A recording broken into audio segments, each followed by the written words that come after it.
và làm thân cành sư Di Đà, chánh pháp giáo truyền phân thính ca, khấn sĩ ra đời diệu ba tánh,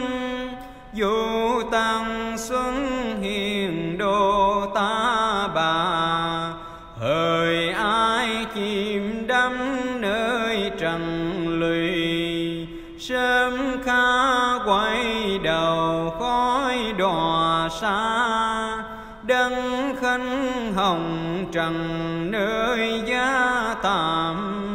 thiên đường phong quân thần nhà ta, quay đường hướng thiện lánh đường ô, gắn chi trao dồi môn chư tu,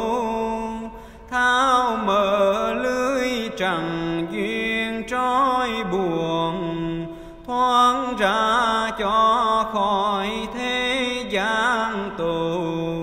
sanh tài tưu khi càng say đắm, bốn ngã mê lầm khổ vàng thu, ngọn đuông nhiên đăng soi nẻo tôi,